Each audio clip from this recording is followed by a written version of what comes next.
Les contributions de Carl Jung à la psychologie comprennent des méthodes de gestion de l'anxiété en établissant une relation saine avec l'inconscient. Selon l'approche de Jung, la plupart de nos angoisses sont des messages provenant de notre inconscient.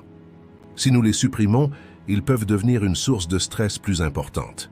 Dans cette vidéo, nous parlerons de ce que vous devez faire pour arrêter de vous inquiéter pour toujours, selon Carl Jung.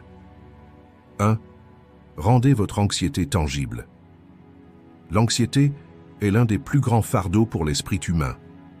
Les pressions de la vie quotidienne, les incertitudes sur l'avenir et les traces portées par le passé alimentent le malaise qui reste prisonnier de notre monde intérieur. Mais du point de vue de Carl Jung, l'anxiété n'est pas simplement une émotion à éviter. Au contraire, il est possible de le comprendre et de le diriger correctement. La première étape pour y parvenir est de concrétiser l'anxiété. Selon Jung, notre inconscient ne se compose pas uniquement de souvenirs oubliés ou d'émotions refoulées. C'est une force qui tente activement de communiquer avec nous, se manifestant à travers des symboles et des images. L'anxiété fait également partie de l'inconscient, et essayer de l'éliminer ne fera que la rendre plus forte. Au lieu de lutter contre l'anxiété, il est nécessaire de comprendre ce qu'elle essaie de nous dire. C'est là qu'entre en jeu la compréhension profonde que Carl Jung a apportée à la psychologie. Considérez votre anxiété comme une entité et non comme une pensée. Donne-lui une forme. Si cette émotion était une personne, à quoi ressemblerait-elle? Serait-ce une ombre ou une voix qui murmure constamment? Peut-être que votre anxiété ressemble à celle d'un petit enfant perdu dans une forêt sombre. La puissance de cette méthode réside dans sa capacité à rendre concrète une émotion abstraite. Lorsque vous transformez l'anxiété en une entité visible et tangible, vous gagnez davantage de contrôle sur elle. Interpréter les messages de votre subconscient vous permet de le gérer, plutôt que de le laisser vous gérer. Comme le soulignait Carl Jung, établir un dialogue entre l'inconscient et le conscient est le moyen le plus efficace de résoudre les conflits internes. Lorsque vous utilisez cette méthode, ne vous contentez pas de regarder votre anxiété. Parlez-lui. Demandez-vous pourquoi vous êtes ici. Essayez de découvrir ce qu'il veut dire. Vous pouvez recevoir des réponses qui semblent illogiques ou dénuées de sens au premier abord, mais rappelez-vous que l'inconscient parle en symboles plutôt qu'en logique. Jung dit que plus l'esprit humain ouvre d'espace à l'inconscient, plus il se rapprochera de la plénitude spirituelle. Faire face à votre anxiété, reconnaître son existence et essayer de comprendre son message vous aidera au fil du temps à transformer vos peurs et à alléger votre fardeau mental. L'important est de considérer ce processus comme un voyage de découverte et non comme une hostilité. L'anxiété n'est pas un ennemi qui veut vous saboter, mais une opportunité de rétablir votre équilibre intérieur. Lorsque vous lui donnez un sens et apprenez à travailler avec elle, l'anxiété n'est plus une force qui vous anime, mais une énergie qui est animée par vous. Comme le disait Jung, celui qui n'affronte pas l'inconscient est condamné à le vivre comme son destin. 2. Parlez-lui. Une fois que vous avez réussi à voir l'anxiété comme une entité concrète, vous pouvez passer à l'une des étapes les plus importantes pour l'affronter et la comprendre, lui parler. Cela peut paraître étrange à première vue. Comment établir un dialogue avec une émotion que vous avez façonnée dans votre propre esprit? Mais rappelez-vous que votre subconscient parle avec des images et des symboles, plutôt qu'avec des pensées et des mots. C'est pourquoi imaginez votre anxiété comme un personnage, une entité, peut-être une voix, et communiquer avec elle est l'un des moyens les plus efficaces d'atteindre les profondeurs de votre inconscient. Selon Carl Jung, les émotions que nous réprimons ne disparaissent jamais complètement. Au contraire, ils sont poussés dans l'inconscient et reviennent plus forts. Plus vous ne leur parlez pas, plus vous les ignorez, plus ils deviennent un facteur de pression dans votre esprit. La façon de comprendre l'inconscient est d'établir un dialogue avec lui. Ce dialogue vous permet de découvrir des aspects de votre monde intérieur que vous avez refoulés.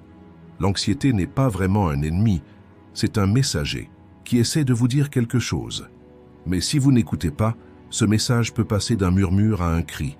Fermez maintenant les yeux et imaginez l'anxiété comme une présence qui se tient devant vous. Approche-toi de lui. À quoi cela ressemble-t-il? Est-ce que ça bouge ou est-ce que c'est stationnaire? Comment te regarde-t-il? Il peut apparaître comme une silhouette humaine ou comme une ombre, un animal ou une figure abstraite. Qu'est-ce qu'il veut te dire? Commencez à lui parler, posez-lui des questions. Pourquoi es-tu ici? De quoi me mets-tu en garde? Qu'est-ce qui m'a fait te remarquer? Au début, vous serez peut-être accueilli par le silence, mais soyez patient. Comme l'a déclaré Carl Jung, l'inconscient s'ouvre avec le temps et commence à répondre à travers des symboles. Ce dialogue avec l'inconscient vous aide non seulement à comprendre l'anxiété, mais réduit également son pouvoir sur vous. Parce que l'anxiété se nourrit souvent de l'inconnu. Lorsque vous commencez à comprendre les symboles qui viennent de votre subconscient, vous devenez capable de les contrôler. Par exemple, vous remarquerez peut-être que les mêmes peurs reviennent sans cesse dans votre esprit. Peut-être qu'une anxiété de l'enfance peut être à l'origine de l'anxiété d'aujourd'hui. L'important à ce stade est de déchiffrer le véritable message derrière l'anxiété. Peut-être que votre esprit vous indique une situation que vous devez changer. Peut-être êtes-vous invité à accepter une vérité que vous avez rejetée sans même vous en rendre compte. Selon Carl Jung, établir un dialogue intérieur est l'une des méthodes les plus puissantes pour faire la paix avec soi-même. Au lieu d'aborder votre anxiété comme un ennemi, vous devriez essayer de la comprendre. Au lieu de le voir comme un fardeau, vous devriez le considérer comme un guide qui essaie de vous apprendre quelque chose. En lui parlant, vous réalisez que vos peurs ne sont que des ombres. Le moyen d'atteindre l'inconscient n'est pas de le combattre, mais d'établir une relation avec lui. N'oubliez pas que votre anxiété ne doit pas nécessairement être une force qui vous contrôle. Une fois que vous l'écoutez et le comprenez, il n'aura plus aucune influence sur vous. Et c'est à ce moment-là que vous serez vraiment libre. 3. Écoutez les réponses. Une fois que vous avez réussi à parler de votre anxiété, l'étape suivante consiste à vraiment écouter les réponses qu'elle donne. Mais il y a un point important ici. L'anxiété, comme d'autres aspects, de notre inconscient ne parle pas directement avec des mots. Son langage se révèle à travers des symboles, des sentiments et des images. Pour écouter leurs réponses, leur donner un sens et les interpréter, vous devez être ouvert à cette forme unique de communication de votre subconscient. L'une des plus grandes contributions de Carl Jung à la psychologie a été sa démonstration que l'esprit humain possède une structure beaucoup plus profonde que la pensée rationnelle. L'esprit n'est pas un mécanisme qui opère uniquement au niveau conscient. Elle est également façonnée par des symboles et des archétypes puissants qui proviennent de l'inconscient.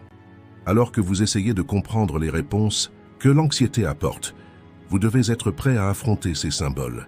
Peut-être qu'une image qui apparaît dans votre esprit, une scène de votre enfance, un sentiment que vous ne parvenez pas à comprendre ou une métaphore récurrente commencera à vous parler.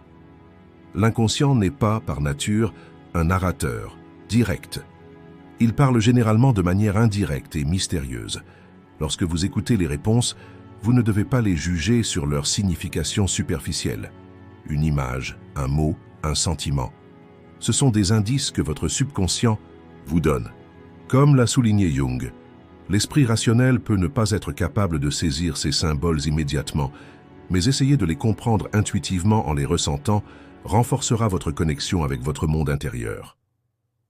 En considérant les réponses apportées par l'anxiété, vous pouvez vous poser ces questions. Comment ce symbole me fait-il ressentir? À quels événements de ma vie correspond ce sentiment? Ou ai-je déjà ressenti un sentiment similaire? La voix de l'anxiété peut parfois être l'écho d'un traumatisme que vous avez enterré dans le passé, ou elle peut être un avertissement essayant de faire surface une vérité que vous rejetez actuellement intérieurement. Parfois, ces réponses apparaissent dans un rêve, parfois en écrivant dans un journal, et parfois par une prise de conscience soudaine. Vous ne pouvez pas forcer l'inconscient à donner une réponse, mais si vous lui donnez de l'espace, il commencera à parler à son propre rythme. Selon Carl Jung, une personne peut atteindre l'intégrité intérieure grâce à un dialogue sain entre le conscient et l'inconscient. Si vous rejetez les choses que votre anxiété vous dit, si vous les mettez de côté sans essayer de les comprendre, votre inconscient vous avertira avec plus de pression. Cependant, si vous écoutez sa voix et essayez d'interpréter ses messages, atteindre l'équilibre intérieur devient beaucoup plus facile. Parce que l'anxiété n'est pas votre ennemi. C'est une partie de vous qui essaie de vous protéger et de vous avertir, parfois de la mauvaise manière. Lorsque vous l'écoutez vraiment et réalisez ce qu'elle essaie de vous dire, l'anxiété ne sera plus une force qui vous gouverne, mais deviendra un guide qui augmente votre conscience. Et ce n'est qu'alors que les portes de la paix intérieure s'ouvriront. 4. Exprimez vos sentiments. Vous avez rendu votre préoccupation tangible, vous lui avez parlé et vous avez écouté ses réponses. Il est maintenant temps d'exprimer consciemment ce que vous ressentez et apprenez, parce que plus les émotions tourbillonnent dans notre esprit, plus elles deviennent lourdes, compliquées, et plus elles sont difficiles à contrôler. Mais lorsqu'il les exprime d'une manière ou d'une autre, c'est-à-dire lorsqu'il dirige l'énergie intense qui s'est accumulée dans son inconscient vers un canal, l'effet de l'anxiété sur lui diminue considérablement. C'est là qu'entre en jeu le lien profond de Carl Jung avec l'art, l'écriture et l'expression créative. Notre inconscient se manifeste non seulement à travers des mots, mais aussi à travers des images, des symboles et des expressions artistiques. Par conséquent, l'un des moyens les plus efficaces d'exprimer votre monde intérieur est de transformer votre anxiété en une forme concrète. Vous pouvez mettre vos sentiments par écrit. En tenant un journal, vous pouvez mettre vos sentiments en mots et libérer votre esprit des pensées. L'écriture aide les gens à organiser le chaos dans leur subconscient et à regarder leurs pensées de l'extérieur. En écrivant, vous pouvez comprendre ce qui est réellement à l'origine de votre anxiété.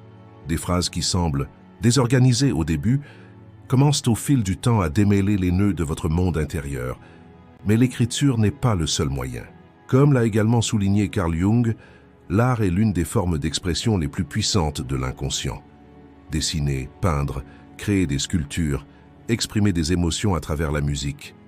Autant de méthodes efficaces pour révéler l'énergie de l'inconscient. Ce qui est important ici n'est pas de savoir si ce que vous faites est bon, au sens artistique du terme, mais d'exprimer pleinement vos sentiments intérieurs. Si vous mettez sur papier les images qui apparaissent dans votre esprit, vous pouvez voir plus clairement les symboles que votre subconscient vous présente. Carl Jung affirme que diriger l'énergie inconsciente vers un processus créatif conscient est une étape cruciale pour atteindre la plénitude psychologique. Cette méthode réduit non seulement l'impact de l'anxiété, mais permet également de comprendre son message plus en profondeur. Exprimer ses sentiments signifie les reconnaître et les accepter, parce qu'un jour, une personne devra affronter tout ce qu'elle a refoulé. Si vous n'exprimez pas vos émotions, elles s'accumuleront dans votre monde intérieur et se manifesteront de différentes manières. À travers le stress physique, l'anxiété et même les rêves, votre subconscient essaye constamment de vous dire quelque chose. Mais lorsque vous les exprimez consciemment, vous soulagez votre anxiété et la rendez gérable. Exprimer vos sentiments est une façon de dire à votre subconscient « Je t'entends ». Comme l'a déclaré Carl Jung, une personne ne peut devenir spirituellement libre que lorsqu'elle s'accepte dans sa totalité. Au lieu de considérer votre anxiété comme un problème, vous devriez vous concentrer sur la découverte des messages qu'elle contient. Lorsque vous exprimez votre monde intérieur de manière créative, l'anxiété n'est plus une force qui vous gouverne, mais devient une énergie dirigée par vous. Et alors, vous serez un peu plus près de la liberté mentale. 5. Parvenez à une conclusion éclairée. Vous avez exprimé votre inquiétude de manière tangible, vous lui avez parlé, vous avez écouté ses réponses et vous avez exprimé vos sentiments. Un changement commença alors à se produire dans son esprit. Mais pour que le processus soit complet, il vous faut une dernière étape, parvenir à une conclusion consciente. Parce que lorsque vous faites tout ce travail intérieur et que vous ne le transformez pas en véritable conscience, le même cycle se répète dans l'inconscient. Par conséquent, à ce stade, vous devez évaluer consciemment les informations que vous avez obtenues et les intégrer dans votre vie. Selon Carl Jung, la transformation intérieure ne se produit pas simplement en plongeant dans l'inconscient. Un véritable changement est possible en interprétant les messages provenant de l'inconscient au niveau conscient et en les appliquant dans la vie quotidienne. Alors, qu'est-ce que votre anxiété essayait de vous dire? Quel message votre dialogue avec lui vous a-t-il transmis? Quelle conscience a émergé lorsque vous avez exprimé vos sentiments? Vous devriez les examiner et les interpréter consciemment. L'inconscient vous parlait à travers des symboles et vous essayez de déchiffrer son langage. Alors, que vas-tu faire maintenant? Tout d'abord, vous devez comprendre la véritable raison de votre anxiété. Souvent, nos angoisses ont une origine bien plus profonde que ce qui apparaît à la surface. Peut-être que ce qui vous inquiète n'est pas seulement un événement, mais l'écho d'une peur d'enfance ou d'un traumatisme antérieur. Si vous parvenez à atteindre le cœur de votre anxiété, vous pourrez désormais voir clairement le message qu'elle vous envoie. Considérez-le comme une boussole. Votre anxiété n'est peut-être pas un ennemi qui vous égare, mais plutôt un guide qui vous conduit, sans le savoir, à une vérité importante. Cependant, c'est à vous de comprendre le chemin indiqué par ce guide et de prendre une décision éclairée. À ce stade, vous devez entrer dans un processus d'acceptation interne. Il n'est peut-être pas facile de faire face à ce que l'anxiété indique. Cependant, selon Carl Jung, pour qu'une personne devienne entière, elle doit affronter son ombre, c'est-à-dire les aspects d'elle-même qu'elle a réprimés et qu'elle ne veut pas voir. Peut-être avez-vous remarqué un côté de vous-même que vous avez du mal à accepter. Peut-être êtes-vous confronté à une situation dans votre vie qui vous stresse constamment, à moins que vous ne la changiez. C'est ici que vous devez prendre une décision consciente. Qu'allez-vous faire de cette prise de conscience? Comment allez-vous l'intégrer dans votre vie? Imaginez que vous vous regardez dans un miroir et que vous voyez les aspects les plus profonds de vous-même. Maintenant, voulez-vous rejeter ce que vous voyez ou voulez-vous faire la paix avec cela? Lorsque vous acceptez le message que l'anxiété vous envoie, vous pouvez le transformer. Maintenant, au lieu de le laisser vous contrôler, vous pouvez avancer avec compréhension et acceptation. Une conclusion consciente ne consiste pas seulement à voir l'anxiété pour ce qu'elle est. Il s'agit également de décider quoi faire à ce sujet.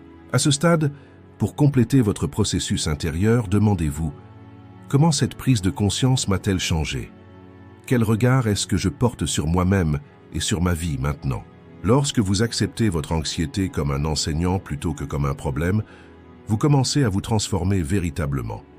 Comme l'a déclaré Carl Jung, une personne ne peut être véritablement libre que lorsqu'elle peut éclairer sa propre obscurité. Vous êtes maintenant arrivé à un point où l'anxiété ne vous contrôle plus, mais vous contrôlez votre anxiété. Et c'est le début du véritable chemin vers la paix intérieure. 6. Résoudre les soucis grâce à l'analyse des rêves. Si vous voulez aller à la racine de votre anxiété et vraiment comprendre les messages qu'elle tente de vous transmettre, vous devez vous tourner vers vos rêves, l'une des formes d'expression les plus puissantes et les plus directes de votre inconscient. Parce que les rêves parlent à travers des symboles cachés au plus profond de notre esprit et révèlent des réalités que l'esprit conscient ne peut pas percevoir. Selon Jung, l'esprit humain est façonné non seulement par des pensées conscientes, mais aussi par des images, des archétypes et des symboles accumulés dans l'inconscient. Les rêves permettent à ces vérités plus profondes de faire surface et nous aident à comprendre la dynamique cachée derrière nos angoisses. Beaucoup de nos angoisses sont le reflet de peurs, de conflits et de problèmes non résolus que nous avons refoulés dans notre inconscient.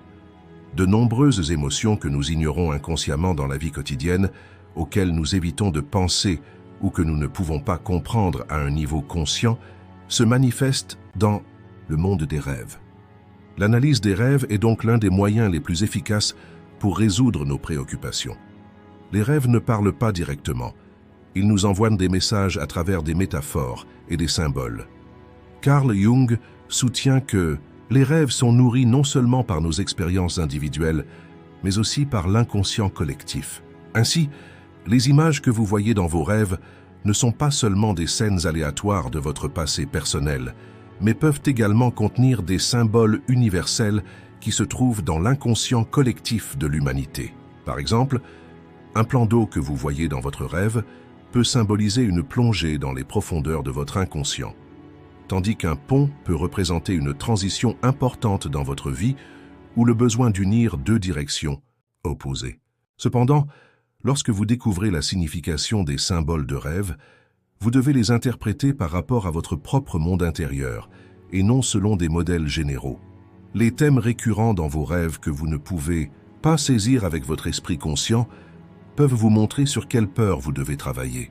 Si une certaine situation, une certaine personne ou un certain lieu apparaît à plusieurs reprises dans vos rêves, c'est un signe que votre subconscient essaie de communiquer avec vous. Lorsque vous prêtez attention à vos rêves, vous pouvez atteindre la racine de votre anxiété et découvrir le véritable message qui se cache derrière. Si vous vous sentez souvent perdu, peut-être que votre esprit conscient a perdu sa direction et recherche une guidance intérieure. Les émotions dans votre rêve peuvent vous aider à comprendre à quel point vos angoisses inconscientes sont profondes. L'analyse des rêves ne se limite pas à résoudre la signification des rêves. En même temps, vous devez déterminer Comment vous pouvez intégrer ces informations fournies par votre subconscient dans votre vie quotidienne? Les rêves vous guident, mais c'est la responsabilité de votre esprit conscient de les interpréter et d'agir. Une fois que vous avez déchiffré le message d'un rêve, vous devez réfléchir à la manière dont vous utiliserez les informations qu'il vous présente. Si vous rencontrez constamment des obstacles dans vos rêves, il y a peut-être un blocage intérieur dans votre vie que vous devez surmonter. Si vous revenez souvent à de vieux souvenirs dans vos rêves, il est peut-être temps d'affronter le passé et de l'accepter. Selon Carl Jung, l'analyse des rêves est une partie importante du processus de réalisation de soi. Les rêves sont le miroir de nos angoisses et de nos conflits dans notre inconscient. Cependant, c'est à vous de vous regarder dans ce miroir, de comprendre ce que vous voyez et d'utiliser cette connaissance pour vivre une transformation consciente. En analysant vos rêves, vous pouvez découvrir la source de vos peurs intérieures, les affronter et éventuellement donner un sens et gérer vos angoisses au lieu de les laisser vous contrôler. À ce stade, vous aurez appris à naviguer dans les eaux sombres de l'inconscient et atteint un niveau de conscience qui vous permet de transformer vos inquiétudes plutôt que de les laisser vous guider. 7. Reconnaître la persona et l'ombre. Une grande partie de notre anxiété et de nos conflits intérieurs provient de la tension entre qui nous sommes réellement et qui nous pensons que nous devrions être. Une personne joue un rôle dans la société, se conforme à certaines attentes et met l'accent sur certains aspects d'elle-même, tout en supprimant d'autres afin d'être acceptée par son environnement. C'est à ce stade qu'entre en jeu l'un des concepts les plus importants de Carl Jung, la persona.